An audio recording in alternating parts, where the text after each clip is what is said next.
And we're live. So, right. Hello and welcome to the Rant podcast. Today we'll be discussing MMA. More specifically, we're going to go into the White House card and what we think's next for Justin Gaethje in his career. Then we're going to move on to the Dustin Poirier Diary of a CEO interview alongside his incident at the airport. And then finally, we're going to wrap up by saying what we think about this weekend's fights, especially the return of Conor McGregor. I'm joined by Luke, who's one of our content creators here at Rant Sport. So yeah, let's just get straight into it then, I guess. Luke, do you want to introduce yourself quickly?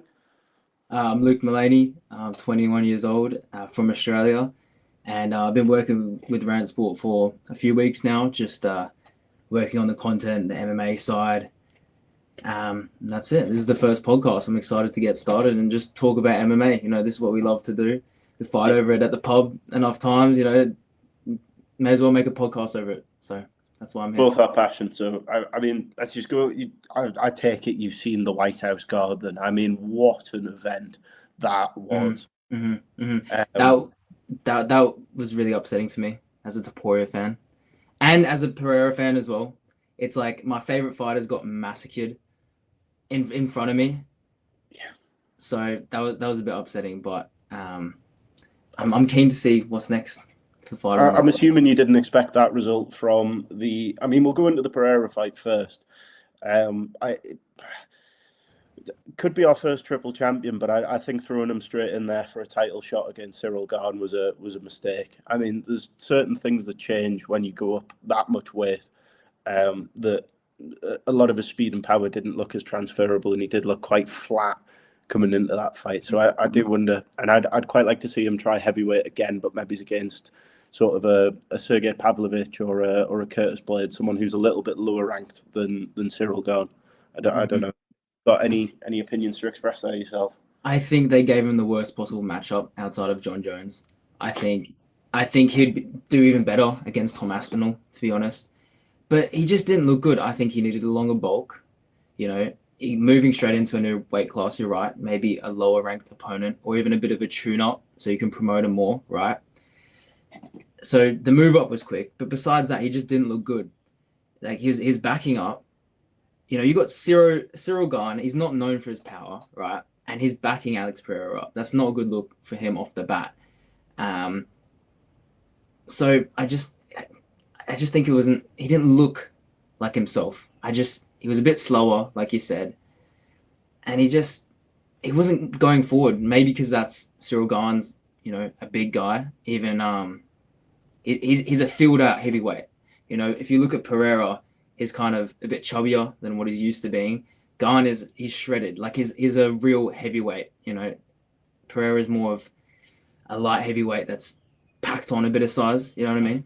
Yeah, and you've also got to consider that at one point in his career he made middleweight. I think Cyril Gane would have to cut a leg off to get down to sort of So it just seems like it was if he'd won, we'd all be sat here going, "Oh my God, how amazing is he?" But I think in terms of his career, there could have been some slightly better matchups made, and as we all know, styles make fights, and having two kickboxers go at it like that, it was, you know, it sort of became a kickboxing match, and at that point, Cyril Gane's got more experience within heavyweight kickboxing, so yeah. It just sucks to see because Pereira is a great kickboxer. Like, you know, he is an all-time great. Like, look what he did throughout his kickboxing career. But when it comes to boxing, he was just outboxed. That's what it came down to. He was outboxed by Cyril Gane. His hands aren't as good as his kickboxing, and it's mixed martial arts. You got to mix the martial arts. You know what I mean? He's just that's what he is. He got outboxed for the most of it, I think. Yeah, and then like coming back around to this is mixed martial arts. You know, could there have been a bigger grappling threat? We'd seen maybe he's not as smooth as John Jones did it, but we know Cyril Gane's grappling isn't 100% there in terms of his wrestling and his takedown offense. So yeah, Pereira's a fantastic kickboxer, but this is MMA. There's different rules and there's different procedures that have to be followed. So it's kind of one of them fights, isn't it? Where you just look and you go, I think that could have been a very different outcome. I think looking at the fight card, before. It was easy to look down the list and say, all right, Taporia, Pereira, like they weren't. People were acting like they were easy fights to pick, and they don't think they were. Like that Pereira and Gon fight, I thought it would have been closer. First of all, um, and I wasn't expecting Pereira to get dominated like that. Like he was getting outstruck before he got knocked out as well. Yeah. Yeah, I don't know. I thought his chin would hold up better because he is in a heavier weight class, but I don't know. It just came down to the boxing. I think his kicks looked alright, but he's just not as dense and as solid as he was. He's bigger, but he's not dense and solid. Like yeah, he didn't feel like a real heavyweight. He might have looked kind of like it, but he wasn't the same Pereira. I think if you were to give him a year-long layoff, I know he's old, but a year-long layoff, and he can come back and he can bulk and he can, come back more dense and adjusted to that weight class, I think we'd see a different version of Alex Pereira. Yeah, and I mean, especially with heavyweights tending to hit their prime at sort of a later age, as opposed to middleweights and light heavyweights. Like if we gave Pereira the time to seriously bulk and get used to the weight he's putting on and give him a fight against a lower ranked opponent, I'd love to see him come back and fight for the title again. But just albeit with a lot more experience in that weight class, because it almost becomes a different sport when you've got people who hit that hard. It goes from, if you go right down to flyweight, it becomes almost point fighting because there isn't the power to knock each other out. And then you go up to heavyweight and you look at a Francis Ngannou or a Derek Lewis, and you realize that one swing can completely end a fight at that size, the way it can't at other weight classes. I think that's the thing. It does become a completely different sport, and that's why I think the pound for pound argument is horrible. I don't like the pound for pound rankings or lists, whatever, because why are we comparing flyweights to heavyweights? It is a different sport. Obviously, skill for skill, flyweights are going to be far more skillful than heavyweights. But look at Pereira, pound for pound. He's one of the best fighters in the world, but he's just been outboxed, and it is a different sport. It is a completely different sport up there. Yeah. And then moving on, I mean, we've got to talk about it. The main event, Ilia Topuria versus Justin Gaethje. Who could have predicted that? Mm-hmm. I mean, a monumental achievement for Justin, a true humbling for Ilia as well. I know we sit on two different sides of this argument, with you being a Topuria fan. Gaethje was the guy who got me into mixed martial arts. Mm-hmm. So to see him finally win was a pretty proud day for me. Yeah, sort of something I was quite happy to see. But I mean, yeah, what were your thoughts there when you sort of saw the results and how that fight played out in the end? I mean, Gaethje's been calling for this fight since that Rafael Fiziev win. What was that? A year and a half ago, something like that. I did not think the title shot was deserved at that point. And even after that Paddy fight, he's come into this fight. I still didn't think that. I thought you could have gone with Armon. I thought you could have gone Islam, right? I don't know. That's a bit tricky because he is at welterweight now. I thought there was a few different options, but Gaethje sort of surprised me. It made sense with the White House event being an American versus someone else not from America. So from a promotional standpoint, that made sense. But I thought, I mean, the media was saying it as well, that why would you pick Justin Gaethje to go up against Topuria and see an American just get flatlined on TV? Because that's what most people thought was going to happen, right? I didn't think that the fight was going to play out like that. Maybe if Gaethje got lucky and knocked him out, yeah. But he just dominated him. There's an argument that he won 3 out of those 4 rounds. Like, even that first round, Ilia, he won off points maybe, but he still was bloodied up. He was the more bloodied up fighter. So it didn't look good for him either way. At the end of the day, I wasn't expecting that. I seriously thought I was just going to see a highlight knockout. He was going to get trick-shotted, KO, and it would be kind of a failure of an event. But the fact that we saw Gaethje dominate him the way we did, I think it made the event a success. Because could you imagine if that fight lasted 20 seconds, and then this whole build up for the White House card was over like that. So I think the way it played out, even though it hurts as a Taporia fan, I do like the storyline of it as well. Yeah, and I think, I mean, you talk about getting lucky. Even I'm sort of willing to admit that not luck necessarily, but I think Elia was winning. I just think it's the way Justin hits and the power that he generates, that ability to cause so much damage. And I think another thing that Elia underestimated massively was the fact that we've never seen Justin Gaethje fight that smart before, ever. If you look at, the Tony Ferguson fight where he goes over to the corner and Trevor Whitman's talking about take 10% off your shots, you look like you're trying to kill him out there. This is a man who's the highlight for a reason. And we saw a completely different animal this time round where we sort of watched him fight an incredibly smart and stick to a game plan and not just go out there and try and take his head off, because I'm assuming he knew that it wouldn't be possible with a guy like Topuria. Mm-hmm. And Taporia has a great chin as well. Let's not forget that. We have seen him take some shots, like The Jai Herbert head fight. kick. Yeah, that's the one that everyone looks at, where he got a shin across his face and he didn't. Most people, 99.99% of the world's population are asleep unconscious from that. But that's why it was so hard to see a path for victory for Justin Gaethje, because Ilya is coming in with a stronger chin as well. All right, it's packed on muscle, packed on size. Obviously, skill for skill. I thought he was one of the best fighters we've ever seen, and he still is. He still is. I think he will come back. I think he will be a champion again. Time will tell if that really happens, because he's probably in a tough spot right now. But I didn't see it playing out that way. Seriously, out of everything that could possibly happen, I think that is the most dramatic way anything. No one was picking the fight to go like that.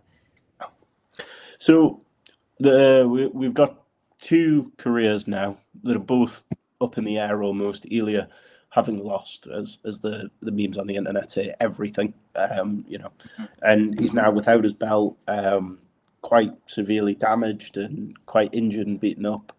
So it's sort of, who's he going? Who does he fight next? And then you've also got the case of Justin said he was going to have one last run at the title, and this may be it. So he's got the title now. What do we do with them? So I suppose, what do you think that comes next for the two fighters in that main event? Yeah, so if we talk about Topuria first, I mean, the rematch is still there with Justin Gaethje, of course. Is what he's done so far in the lightweight division enough to warrant a rematch? I don't know. Him as a global superstar and a name, maybe. I know the UFC might be lenient with that, but just on what they've done, I don't know if he's done enough. He hasn't defended the belt. So that's a tricky one. With Topuria, I think you got this upcoming weekend, Paddy versus BSD. Paddy's coming off. Paddy did better against Justin Gaethje than Topuria did. So there's a storyline here where I see Paddy beating BSD, potentially. If he beats BSD, now you have a Topuria Paddy fight. Winner fights Gaethje again, because you have the rematch either way.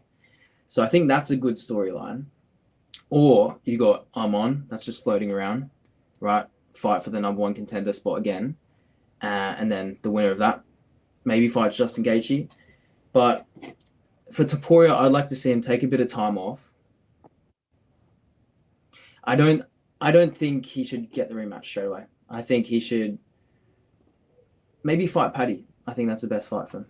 Fight Paddy, come back. And it's weird because we were talking earlier about offline about MMA math and how it doesn't add up. I still see Ilya beating Paddy. Mm-hmm. Even though when you look at the Justin Gaethje fight there, Paddy came off better. He didn't get stopped. He went all 5 rounds, but it's timing, it's what's at stake. So for Justin. I mean, a normal 3-rounder versus a 5-round championship match in front of the White House to get the undisputed belt he'd never held before. There's kind of a sort of a lot more motivation there. So I definitely think that I'd like to see Ilya come back. I'd like to see him fight for the title again, definitely. Whether that be against Justin Gaethje or whether in the time of Ilya and Paddy fighting, we have Arman Tsarukyan move up and fight Gaethje as well for the undisputed belt, because he's been in the runnings for a title shot for a very long time now and hasn't got it. So I think there's a lot of possibilities there, but also at this stage in his career, I'd also like to see sort of Justin retire. Maybe I don't want him becoming the next Tony Ferguson, where it just goes on a huge losing streak and he doesn't know what else to do with his life. Mm-hmm. Mm-hmm. It's a tough one to, especially it's tough to retire when you're on top of the sport.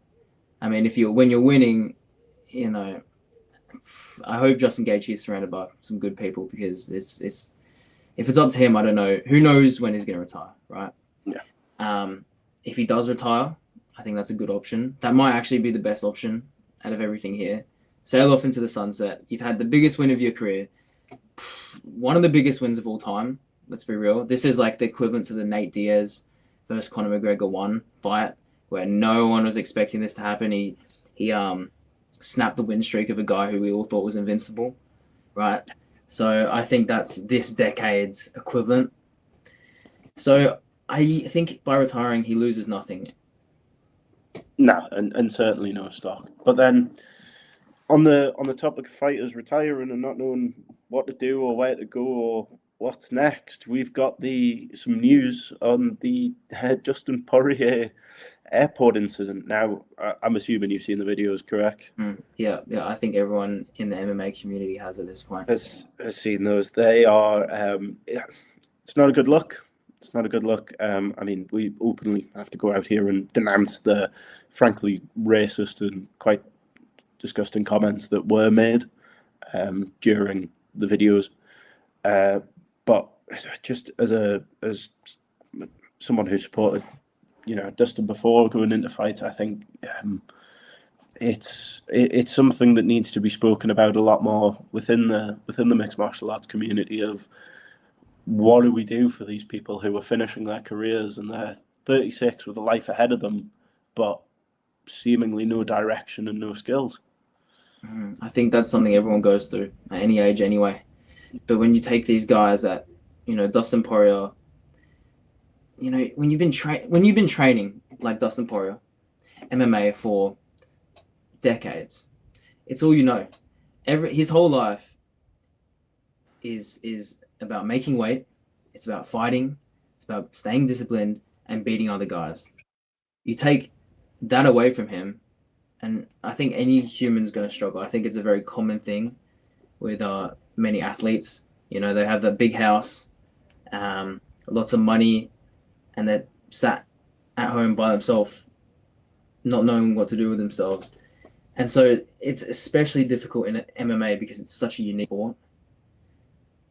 And you always have an upcoming challenge. You got one guy in the back of your mind that you got to fight, so that you're always thinking about the next, trying to get to that title. It's not like a team sport. You can clock in, clock out. So you go from being extremely active to just wondering what you do with your life and do with yourself. It's going to be hard on anyone, and especially when you got, maybe CTE, competing at such a high level. It's sad to see. It's sad to see. I hope he gets better. I mean, yeah. What were your thoughts? Yeah, I mean, you mentioned CTE there. I think that could play a massive part in it. I think it's something that it's kind of a bad word in the sport at the minute, and something that fighters don't like to talk about and don't like to openly admit. But let's, face facts here.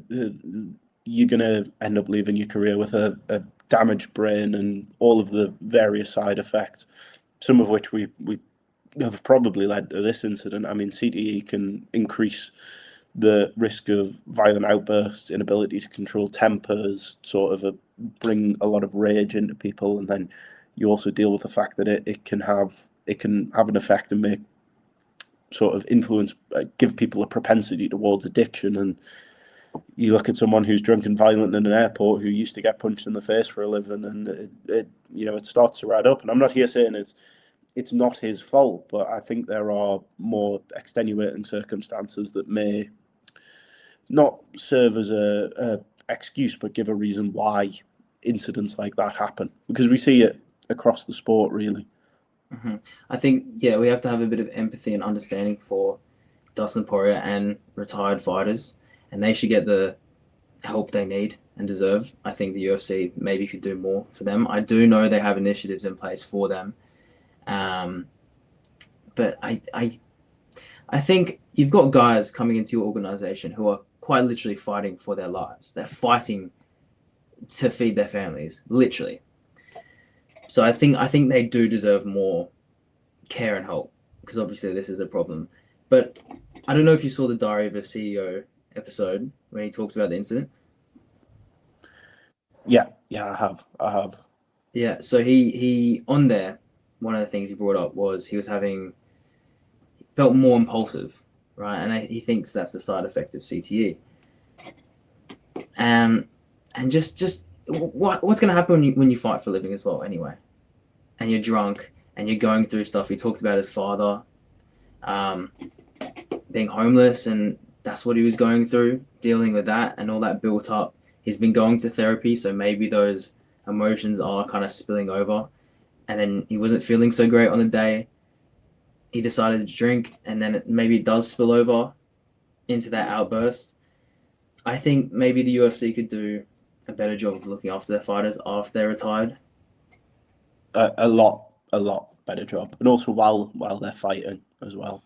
I mean, we know fighter pay isn't great, so I know Dana White said personally that he sees it as an opportunity to make as much money as you want, and not a guarantee that you'll make a lot of money. But I think that when you're bragging about how much you gamble and bet, and your fighters are getting signed at 10-10, yeah, we need to have a really serious conversation about how we can protect the athletes a lot more, because they get in there and fight for our entertainment, and it is what they love to do, but they should still have basic best practice. Yeah, we can talk all day about fighter pay and Yeah, how kind of poor it is, especially if you look at earlier UFC with I think it was Demetrius Johnson was fighting for 10-10 for world title fights. yeah, Like to me that's crazy. But besides that, there should I mean I don't know everything the UFC is doing behind the scenes to help these fighters. 'Cause I know Dana will maybe pay out a fighter some more of his own money because they put on a good performance or whatever it may be. But I just surely I think they need therapy as well or something to yeah, help them mentally, especially when they retire. There should be career paths or something to help them transition from fighting to an actual career as well. Because a lot of these guys, it's not like they're working in media or something where you kind of work your way up the ranks and you can keep going till the wheels fall off. You hit a certain age, you're done, anymore. Yeah, and your money's gone as well. It's like they turn the tap off, and you need to earn money. So yeah, I just it's unfortunate, and I hope the UFC can help him out as well. And he has roles in the media, as we know, on the UFC panel, and so I hope those roles don't get affected as well. yeah.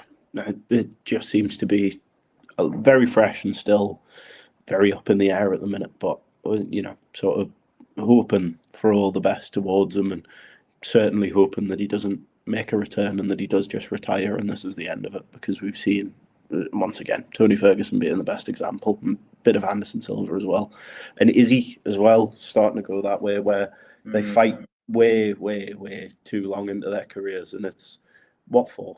What for? You go from being a world title winner, on top of the world with all the money in the world, and then suddenly you're doing, headlining fight nights against the new up and comers as a someone to build their careers off the back of instead of build yours, and it's just not. It's not fantastic for them. right? You're fighting for other people's careers almost. But in that Die Over CEO episode, he was talking about he thought he could still beat the upcoming Yeah, generation and talent. And there's sort of an old guard in the lower weight divisions, in the lightweight divisions specifically. You know, you look at who's running that division, it's like the same names as it was 10 years ago, sort of thing. yeah, So there's probably a lot of truth to that, which is the scary thing, because he's had such an amazing career that it'd be a shame to see him come back, go on that losing streak. And actually, I think if the UFC really does care about him, I don't know if they would accept that fight, like a fight. yeah. And they wouldn't let him back. Yeah, Yeah. no, definitely. No, I can understand. But on the topic of fighters coming back, this weekend we have quite the return. Mr. The return of the Mac. Yeah, yeah. He's coming back. Let's get into it. What do you think? We all know what's going on. Conor McGregor's coming back after 5 years and a massive ankle injury against Max Holloway, who's doing X, Y, and Z still in the UFC, and it's going to be one of the biggest fights. It's probably going to have the highest gate of all time. But right, look, what was it? Mate, I'm excited because I am a Conor fan. I'm a massive Conor fan. I just want to get that out of the way. Yeah. He's what got a lot of us into this sport. For me, growing up, he's the guy that I watched because, you know, around that time I was 10, 11 years old. So he was, you know, having those Diaz fights around that time. So I'm really excited for this. I'm really excited. I'm also nervous for him because he's going up against Max Holloway, who, although he's coming off a loss, it's a loss to Charles Oliveira. So that's the tough one, right? Yeah. How do you see the fight playing out? Do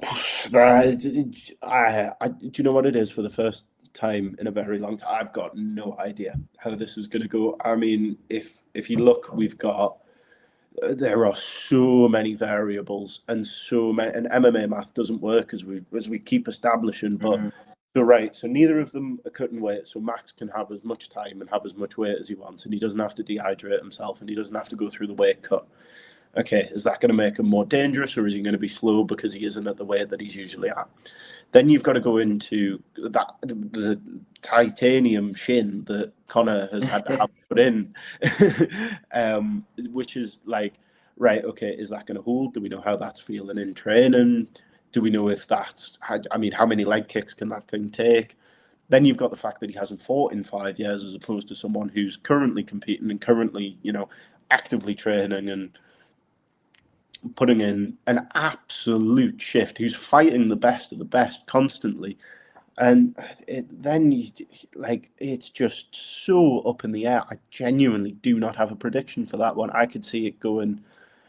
Obviously, Max, if I had to pick a winner, it would be Max, but I couldn't tell you. I really couldn't.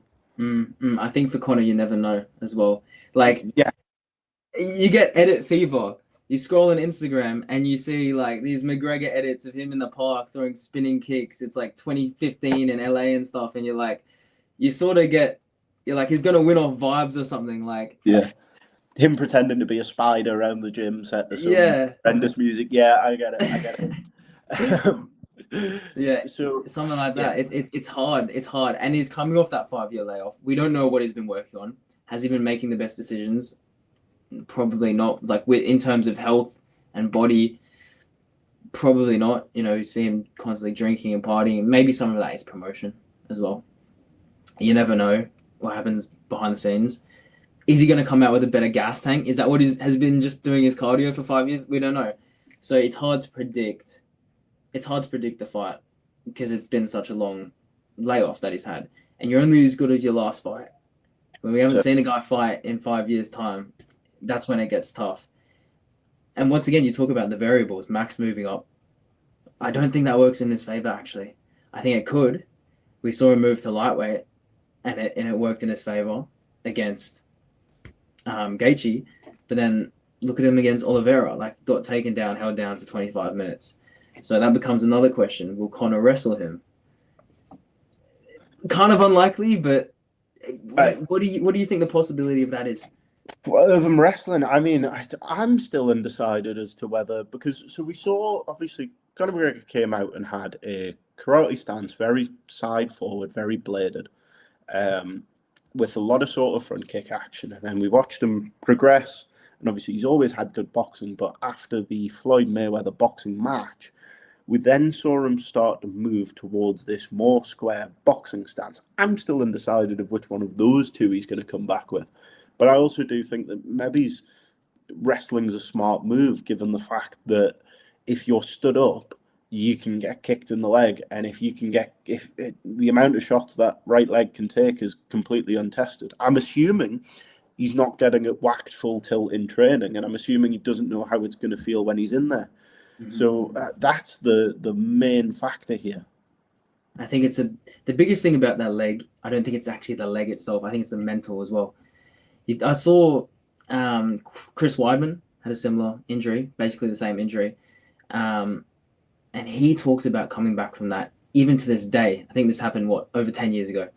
Even to this day, he struggles mentally to let his kicks go. I mean, if anyone can come back stronger mentally, I think it's Conor. That's what he has working in his favor. But it's a tricky one to come back with. It's the mentality above everything for me. I think how I see him winning this fight is coming out the gates, and this is how I see him fighting anyway. I see him coming out the gates, storming, like it's a 1 round fight. We're gonna see all his moves maybe in the first round. We're gonna see some crazy trick shots. I think he can knock Max out now, but I think Max is also a very, very elite striker who can weather the storm. But I think Conor can catch him as well. I don't know what he's going to look like. Later in the later rounds, I don't know if he's going to look too good though. That's the only thing I'm worried about. No, you don't know what that gas tank looks like after not training for so long.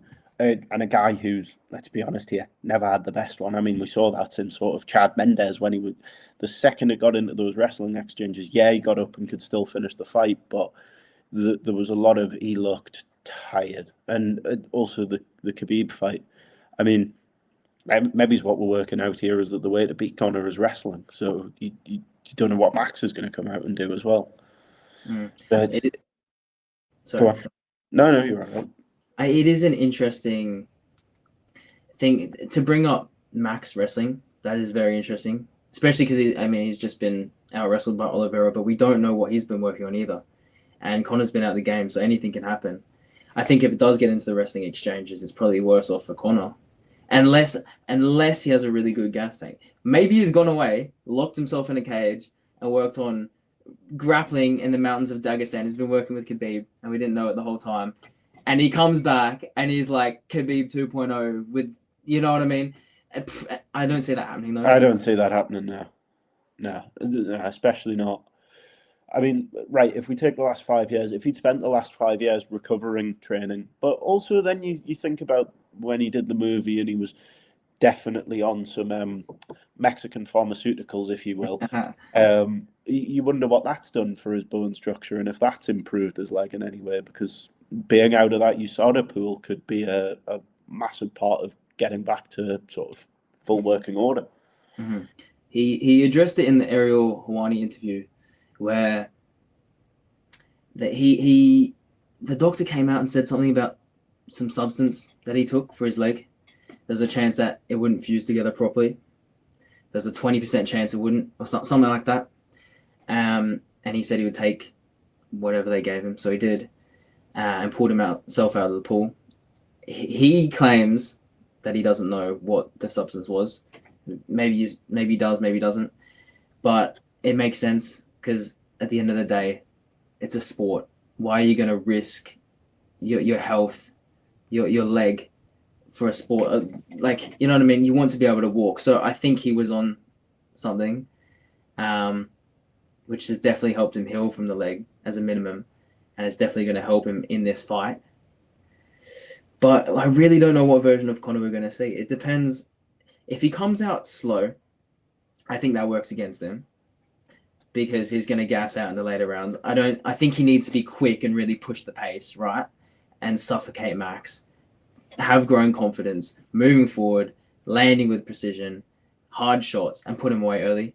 But if he gets into the grappling exchanges as well, like I see Max probably winning by second round KO. Connor goes out, shows us all his trick shots.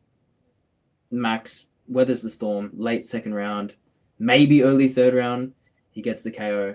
I do want to see Connor win and go on to fight for a title because I think that's exactly what the sport needs right now. Yeah. It's not been generating the same hype that it should be the last few years. Do you have any predictions? Yeah,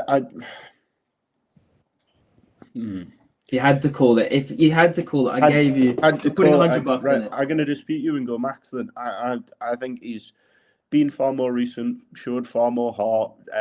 Who's still training, who's been, who doesn't have to cut weight this time. I mean, we'll see how that affects him, but I think that definitely could be, no weight cuts for a guy who's still actively competing and everything on him is geared to go and who's still focused, who's still ready. I think that he's a force to be reckoned with completely.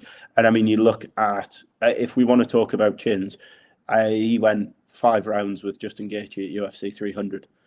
Yeah. Like, Connor's powerful, but you're looking at one of the most violent men in the sport, could not put this man out, who's now we see as one of the better strikers we've ever seen in sort of that division. So I think in terms of chin, in terms of cardio, in terms of just focus and dedication, I'd have to give it to Max. I think the only variable here is the first few rounds. I think that's the only thing. I think Connor has as good a chance as anyone to put him away in the first. Especially the first, if we're talking the first 1-2 minutes, this could be like the Donald Cerrone fight where he just lands a head kick or a spitting whatever and puts him away. There's every chance of that, I think, in my book. But I think the later we get, the more I lean Max. And Max is an elite striker. Like you said, he's going to be hard to put out. One of the best chins in the sport. That's what he's known for. So if he can use that elite striking and with his elite chin, make it to out of the first few minutes, which I think it's safe to assume, there's a very good chance that happens, then I say Max. So, yeah. But once again, it's Connor. I'm seeing the edits on Instagram. You never know. Like, don't get deceived, mate. Don't get deceived. We just don't know. It's a fascinating fight, and the whole card looks incredible. And I'm very excited for this weekend. But we are massively running over time now, which I think just shows how much we both do truly appreciate this sport and how much we enjoy it.